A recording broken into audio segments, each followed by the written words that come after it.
Mark Munoz, main event guy from UFC Fight Night Berlin. How you doing? Doing great. Happy to be here in Berlin. It's a great city, very historic city, so happy to be here. Where did you have all this energy? You just did like 20 interviews, your friend just told me. I did. This is 21st. I'm just, I'm a guy that has a lot of energy.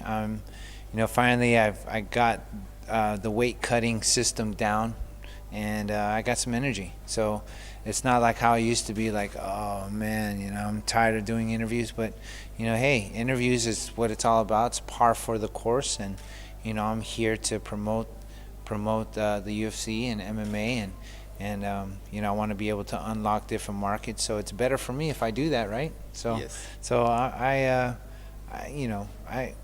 a guy that loves to educate people on our sport and the sport that I fell in love with. But before you promote the fight, I've heard you're a big fan of Disney.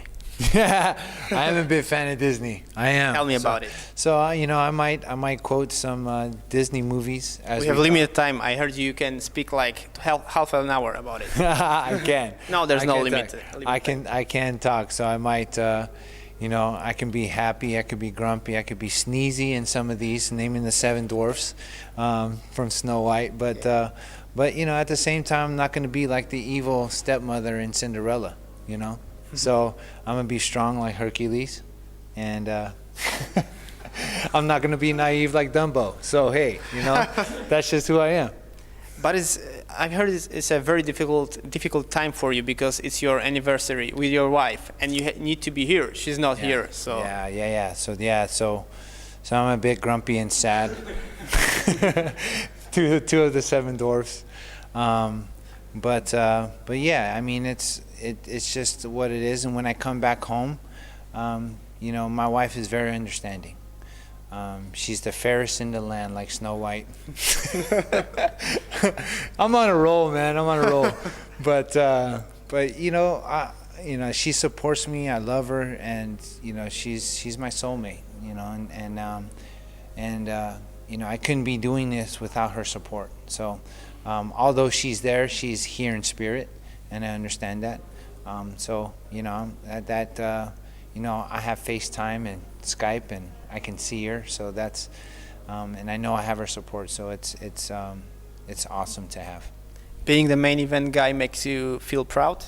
I'm very proud to be the main event. I'm very proud to have a name that could uphold a card, and to be able to do it in a place where it hasn't been ever, in Berlin.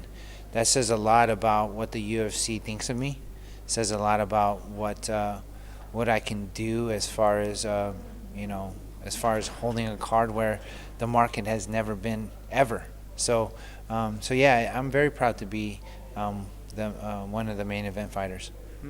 I think, I hope it's not offending, but so many people could say right away before the fight what you're gonna do, because wrestling is your strong point, but still you do it. How? Yeah, so a lot of people know I'm a wrestler, but I think there's a lot of guys that have backgrounds in a lot of different disciplines in mixed martial arts, and they're gonna do that discipline the most because they've been doing it for longer in their life. So yeah, I'm looking to wrestle, but at the same time, I've learned striking quite well. Yes, and more strikes than submissions actually, which is pretty crazy. Yeah, it is crazy. I got a lot of strikes. There's one fight I had 90% of my strikes landed in one fight. So yeah, I can strike with the best. I'm a mixed martial artist now. But what makes you more happy? Striking, knocking people out, or submitting? A finish. That's what makes me happy, winning the fight, and being able to outclass your opponent and do it in a way where you don't inflict that much damage and harm on your body. So, that is done in your preparation. You got to be able to prepare for a guy like Mousasim. He's an amazing opponent. Stylistically, it's a very good fight because his takedown defense. I mean, I'm going to be speaking with him, so I hope he doesn't hear it. But you could tell it's It's his weakest point, I would say. It is his weakest point, but I know he's been working on it. I know, he's got a lot of experience inside MMA, and he's great when it comes to mixed martial arts. So I understand that, but at the same time, it took, I've been wrestling for a lot of years, and he might stop one attempt, but can he stop 2 and 3 and chain wrestling? So, but at the same time, I'm not looking to just wrestle either. I'm looking to strike, I'm looking to knee, I'm looking to elbow, I'm looking to punch, I'm looking to kick. I'm not just going to try to just take him down. Mm-hmm. I'm looking to wreck him, like my name says, the Filipino wrecking machine. That's just who I am. So, and he knows that, and I have respect for him, but I don't fear him. I don't fear him, but it's a competition, it's a fight, and that's what I'm gonna go out there. I'm gonna go out there and I'm gonna fight. I've heard there's a very interesting story about you starting MMA, which not too many people know the story. Yeah, so I talk about your life experiences shaping and mold you into the person you are today and in the future, but even more importantly, your life choices doing that. And I've had a life experience in the 8th grade where I got jumped from my shoes, meaning I got bullied, physically bullied from my shoes.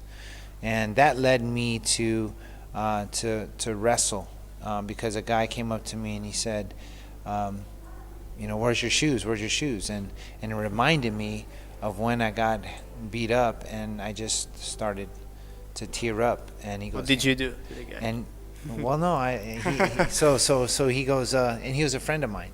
So he says, "Hey man," when I was tearing up, he goes, "Hey man, I just wanted to know what happened to your Jordans." And I just told him, I said, "Hey man, I got bullied, I got beat up from my shoes," and I remember he put his arm around me. He said, "It's gonna be all good, but you need to learn how to wrestle." And I'm like, "No man, dude, you guys wear tight leotards and touch each other in funny places, man. I don't want to do that." And he goes, "Oh yeah, you think that's funny? I bet you I could take you down in 10 seconds. I said, "Yeah, right, dude. You're barely 100 pounds. You're barely 50 kilos, right? And I'm 150 pounds, so I'm a lot bigger than you. There's no way you can take me down." So I break down in my stance. I'm like this. I'm like, "What's up? What are you going to do?" He took me down in 2 seconds, and I've been wearing a tight leotard ever since, So wrestling, I ended up liking wrestling after a while. I didn't like it at first, but it was very hard. And then by the end of my high school year, my senior year, I ended up being a 2-time state champ, a high school national champion, taking second at the Junior Worlds, and ended up being pretty good and getting a full ride scholarship to Oklahoma State.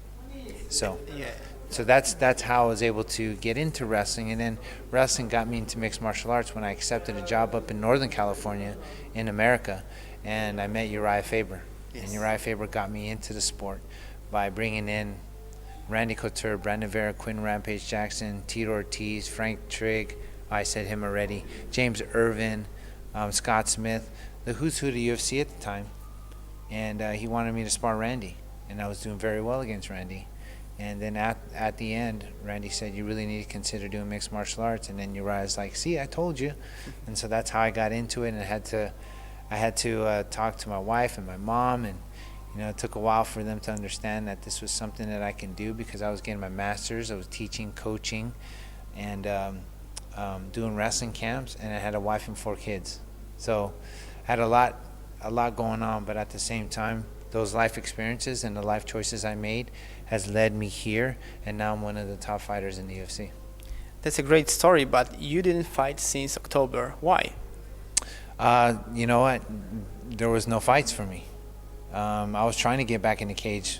Simple reason then. Yeah, it was a simple reason. I tried to get back in the cage, but everybody was booked or injured, So then, they gave me Gegard, and, I said, "Okay, let's do it." So it's not like I had a choice in who I had a choice, a list of fighters that I can fight. Whoever you fight in the UFC, they're going to be tough. They're going to be really good. Gegard's really good, but I'm looking to fight the best guys at my weight class, because I want to be a world champ. So you said you have the new routine about everything: training, cutting weight, diet, everything. Is there is it evolving? Is there something new, improved? Yeah, I've been, I think you always improve when, improve upon your last performance. I think anytime you do something, you can get better at it. You don't just be content with what you're doing. You can always be better at something. And that's how I am. I've been doing things the same, and I've hired a sports psychologist to actually help me think differently. And what he told me, which rings true in my head, is you have to be what you haven't been, you have to do what you haven't done. So you have to change things. So you have to make the choice to change. Or you have to take a chance to make the choice in order to change. So you have to do that, because if you don't change, nothing will change. And that's what I had to do. I had to just get better. And sometimes when you lose, or anytime you fail, that's all right. It doesn't matter. You just got to pick your pieces back up and get better from that point on. And that's who I am, man. That's what I do. And regardless of whether I win or I lose, I learn, and I try to get better as much as I can. And that's what matters. Is you getting better every day. And I talk about getting 1% better every day. If you can get 1% better every day, that accumulates over time, and before long, you're so much better because you're getting better on a daily basis. And in 1 month's time, 2 months' time, 3 months' time, you're so much a better person, fighter, doctor, lawyer, whatever it is. You're better because you seek to improve yourself every day. Thank you very much then for sharing the time with me, and I hope it's going to be a great fight. I was at your last fight not last, the one in UK with Chris Lieben. Yeah. Very good fight for you. Thank you so much. Have a great fight. Thank you. Thank you. Yeah.